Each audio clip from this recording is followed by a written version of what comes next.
نبی اکرم صلی اللہ علیہ وآلہ وسلم آپ نے ایک خواب دیکھا اور وہ خواب اپنے صحابہ کرام کو سنایا۔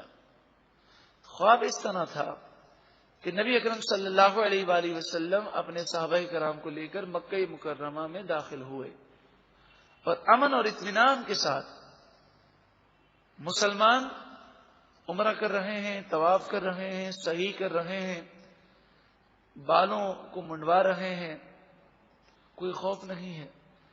نبی اکرم صلی اللہ علیہ وآلہ وسلم نے جب یہ خواب سنایا تو صحابہ کرام یہ سمجھے تھے کہ ابھی جو ہم عمرے کے لیے نکلے ہیں اس خواب سے یہی عمرہ مراد ہے، لیکن جب وہاں پر پہنچے اور کافروں نے عمرہ نہ کرنے دیا تو منافقوں نے صحابہ کرام کا مذاق اڑایا اور کہا کہ تم تو یہ کہتے ہو کہ یہ نبی غیب کی باتیں بتاتے ہیں، ان کے خواب بھی وحی الہی ہوتے ہیں، تو خواب میں تو انہوں نے دیکھا تھا کہ مکے میں جا کر انہوں نے عمرہ کیا اور یہاں پر یہ عالم ہے کہ مسلمانوں کو مکے میں داخل ہونے سے روک دیا گیا۔ تو اس پر یہ آیت کریمہ نازل ہوئی کہ خواب تو سچا ہے، اس سے مراد یہ سال نہیں ہے، آئندہ سال 7 ہجری میں عمرہ کریں گے اور 8 ہجری میں مکہ مکرمہ فتح ہو جائے گا، تو یہ فتح مکہ کی بشارت ہے۔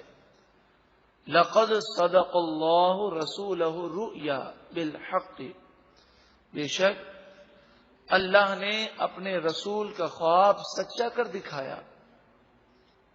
لتدخلن المسجد الحرام، ضرور بضرور تم داخل ہوگے مسجد حرام میں، انشاء اللہ آمینین، انشاء اللہ امن اور اطمینان کے ساتھ تم مسجد الحرام میں داخل ہوگے۔ محلقین رؤوسکم، اپنے سروں کو تم مونڈے ہوئے ہوگے، ومقصرین، اور بالوں کو تم کاٹے ہوئے ہوگے۔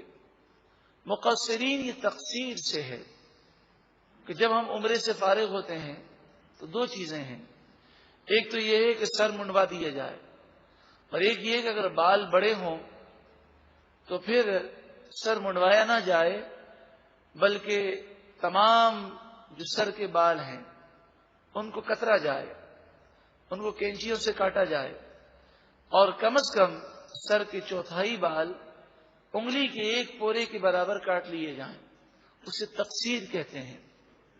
اب مسئلہ یہ ہے کہ سر کے جو بال ہیں وہ تو چاروں طرف سے کاٹے جائیں گے، مگر کچھ بال چھوٹے ہوں گے، کچھ بڑے ہوں گے، تو اس بات کا اگر اندازہ لگ جائے کہ جتنے بال بڑے تھے وہ 1 پورے کے برابر کٹ گئے، ان بالوں کی تعداد سر کے 1/4 بالوں کے برابر ہے، تو یہ تقصیر ہوئی، ورنہ یہ تقصیر نہیں ہوگی۔ صرف 1 یا 2 لٹ کاٹ دینا یا کہیں سے وہ کینچی سے تھوڑے سے بال کاٹ دینا یہ جائز نہیں ہے اور اس سے عمرے کی پابندیاں بھی ختم نہیں ہوتی۔ تو فرمایا تم اطمینان سے مسجد الحرام میں جاؤ گے، عمرہ مکمل کرو گے، پھر سر کے بالوں کو کاٹو گے یا سر کے بالوں کو تم منڈواؤ گے، یہ خواب بالکل سچا ہے، ان قریب ایسا ہوگا۔ لا تخافون، اس وقت تمہیں کوئی خوف نہیں ہوگا۔ اب مسئلہ یہ ہے کہ 7 ہجری کو جب مسلمانوں نے عمرہ کیا تو کافروں کا خوف تھا، اور جب 8 ہجری کو مکہ مکرمہ فتح ہو گیا تو اب کافروں کا خوف باقی نہ رہا، تو یہاں مراد فتح مکہ ہے۔ فعلم ما لم تعلموا، پس اللہ تعالی وہ جانتا ہے جو تم نہیں جانتے۔ فجعل من دون ذلك فتحا قریبا، پس اللہ تبارک و تعالی نے اس کے علاوہ بھی تمہارے لیے نزدیک آنے والی فتح رکھی ہیں کہ فتح مکہ کے علاوہ بھی کئی فتوحات تمہیں حاصل ہوں گی۔ هو الذی، وہ ذات جس نے ارسل رسولہ بالہدی، اپنے رسول کو ہدایت کے ساتھ بھیجا، ودین الحق، اور دین حق کے ساتھ بھیجا، لِیُظْہِرَهُ عَلَى الدِّینِ کُلِّهِ، تاکہ اللہ تعالی اس دین اسلام کو تمام دینوں پر غالب کر دے۔ تو حضور یہ دین لے کر آئے ہیں تاکہ دین اسلام تمام ادیان پر غالب آ جائے۔ اور وہ وقت آیا کہ جب مسلمان سپر پاور بن گئے اور دین اسلام کا ظاہری اور باطنی ہر طرح سے غلبہ ہو گیا۔ لیکن آج اگر مشکلات ہیں تو یہ ہمارے اپنے حالات ہیں۔ جب ہم قرآن سے دور ہو گئے تو دشمن ہم پر غالب آ گیا۔ وَكَفَى بِاللَّهِ شَهِيدًا، اور اللہ گواہی دینے کے لیے کافی ہے۔ محمد الرسول اللہ، محمد صلی اللہ علیہ وسلم اللہ کے رسول ہیں۔ والذین معہ اشداء علی الکفار، اور جو لوگ حضور کے ساتھ ہیں یعنی صحابہ کرام، اشداء علی الکفار، وہ کافروں پر سخت ہیں، وہ کافروں سے رعایت نہیں کرتے، کافروں سے انہیں کوئی محبت نہیں ہے۔ اشداء علی الکفار، کافروں پر وہ بڑے سخت ہیں۔ رحماء بینہم، اور آپس میں وہ بہت ہمدرد ہیں، آپس میں وہ رحیم ہیں، مہربان ہیں۔ قرآن مجید فرقان حمید صحابہ کرام کی تعریف بیان کرتا ہے کہ صحابہ کرام آپس میں مہربان ہے۔ یقیناً قرآن ہی کی بات درست ہے۔ قرآن تو فرمائے کہ صحابہ کرام آپس میں مہربان ہیں، اور اگر کوئی ہم سے یہ کہے کہ صحابہ کرام آپس میں لڑتے تھے تو ہم قرآن کی بات مانیں گے کہ اس کی مانیں گے؟ قرآن تو فرماتا ہے رحماء بینہم، حضرت علی اور حضرت امیر معاویہ میں کوئی نفرت نہیں تھی۔ حضرت علی، حضرت طلحہ اور حضرت عائشہ صدیقہ رضی اللہ تعالی عنہا میں کوئی نفرت نہیں تھی۔ جنگ جمل اور جنگ صفین، یہ دونوں جنگوں کے بارے میں اچھی طرح سمجھ لیجئے کہ تاریخ میں بہت ساری باتیں من گھڑت اور جھوٹی باتیں لکھی گئی ہیں۔ آپ تاریخ کی کتابوں کو یوں سمجھیں کہ جیسے اخبار ہوتا ہے، اخبار کے اندر مختلف قسم کی خبریں ہیں، اس میں کئی خبریں جھوٹی ہیں اور کئی خبریں سچی ہیں۔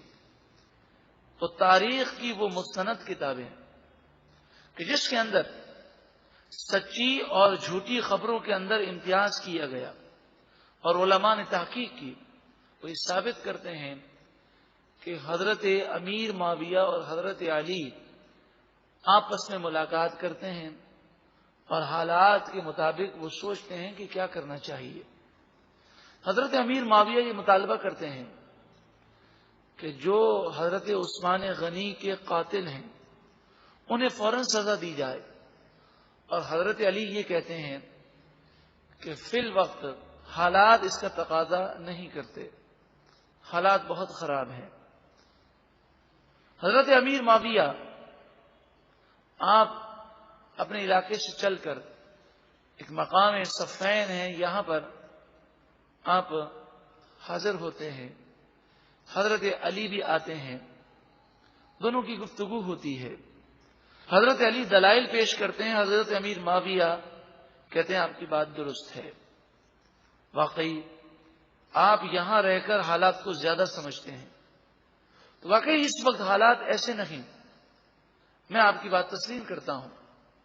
حضرت علی فرماتے ہیں کہ جیسے ہی حالات صحیح ہوئے ہم حضرت عثمان غنی کے جو قاتل ہیں انہیں گرفتار کر کے سزا دیں گے۔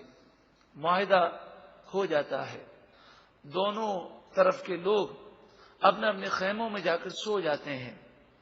اب جو لوگ منافقین تھے اور جو مسلمانوں میں فساد پیدا کرنا چاہتے تھے، جو حضرت عثمان غنی کے قاتل تھے، انہیں خیال کیا کہ جب تک مسلمانوں میں آپس میں لڑائی ہوتی رہے گی ہماری طرف کسی کی توجہ نہیں ہوگی۔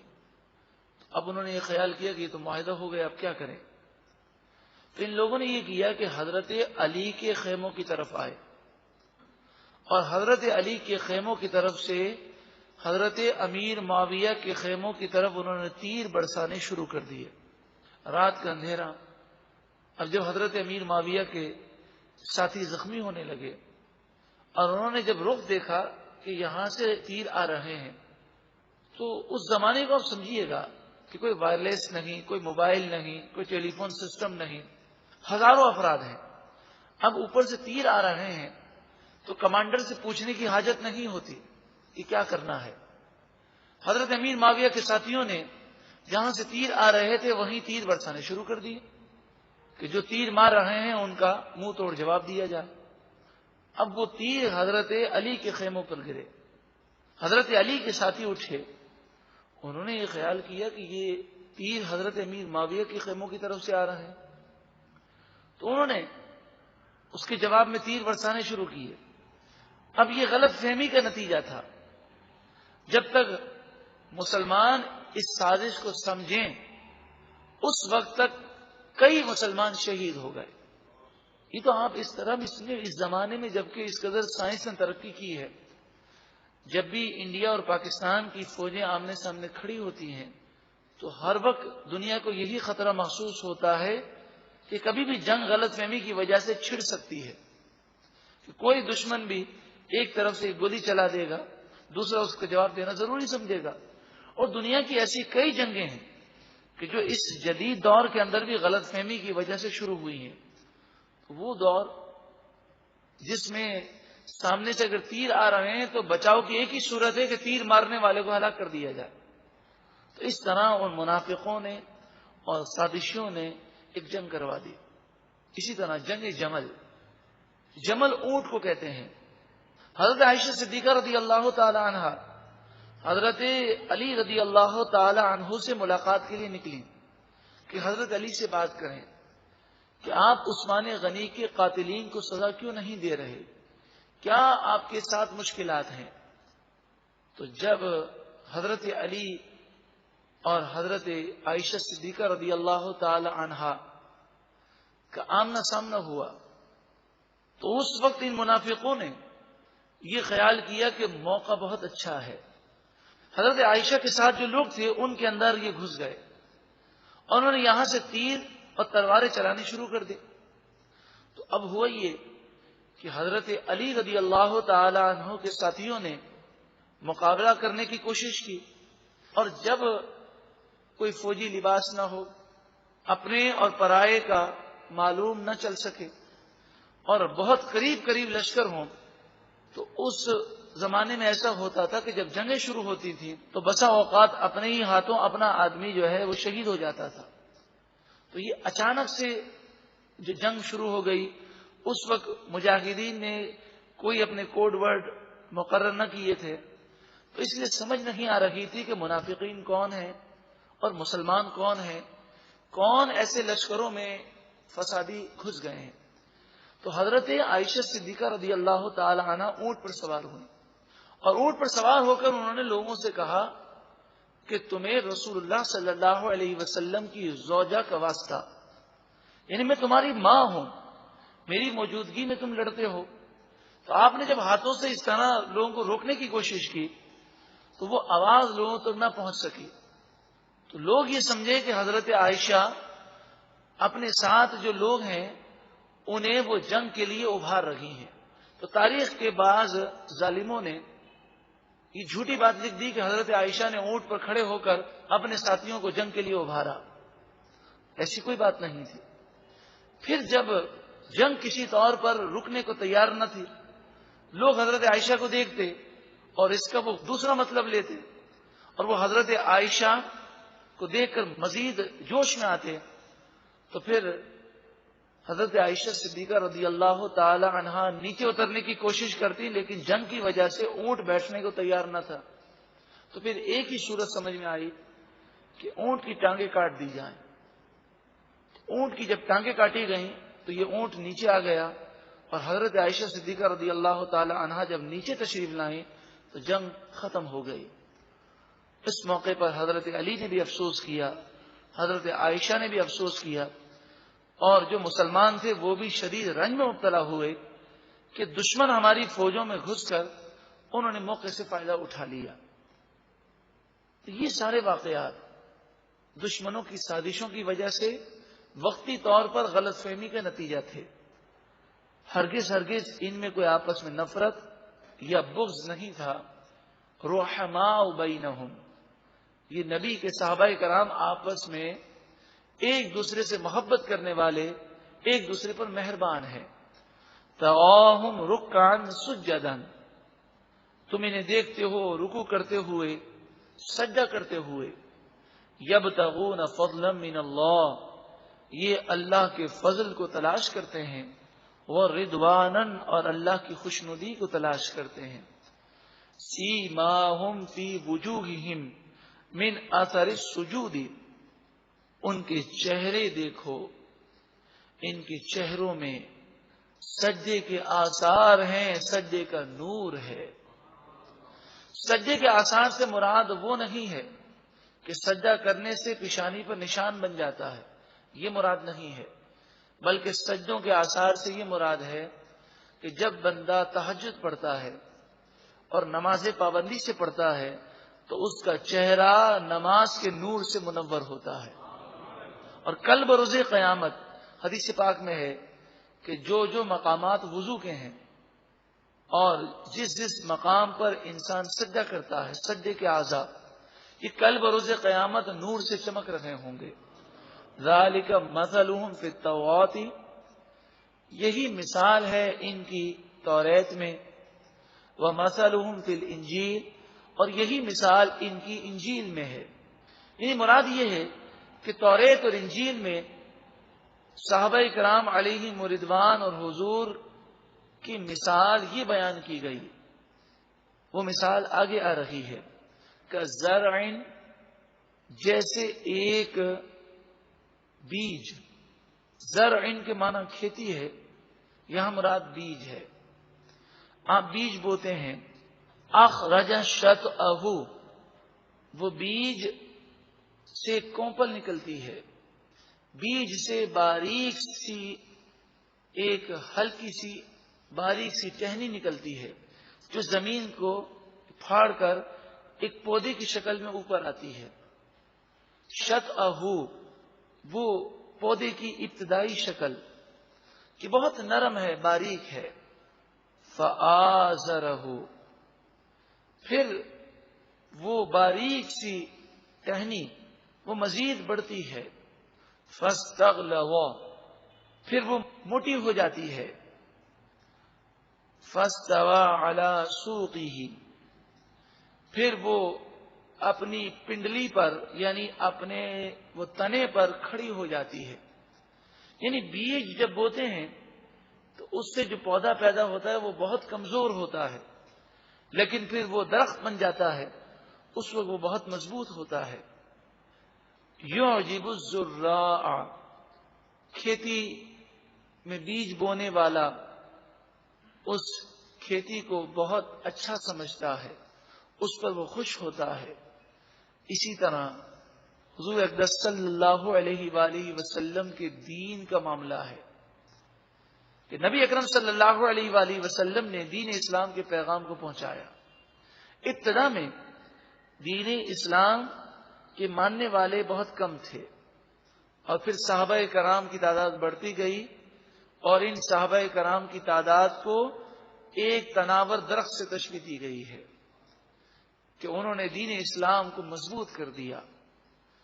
اور پھر وہ مضبوط تنا اپنے اوپر پتوں کو، پھولوں کو اور پھلوں کو اٹھائے ہوئے ہے. کوئی ہوا اس درخت کو ختم نہیں کر سکتی. اسی طرح حضور کے دین اور صحابہ کرام کی مثال ہے. لِيَغِيظَ بِهِمُ الْكُفَّارَ، تاکہ ان کے ذریعے کافر جلیں. صحابہ کرام نے دین اسلام کو مضبوط کیا، اور جیسے جیسے دین اسلام مضبوط ہوتا گیا کافروں کی جلن میں اضافہ ہوتا گیا. وعد اللہ الذین آمنوا وعملوا الصالحات منہم مغفرۃ واجرا عظیما، اللہ تعالی نے ان لوگوں سے وعدہ فرمایا کہ جو ایمان لائے اور انہوں نے اچھے عمل کیے کہ ان کے لیے اللہ کی طرف سے مغفرت ہے اور بڑا اجر ہے۔ سورہ فتح مکمل ہوئی۔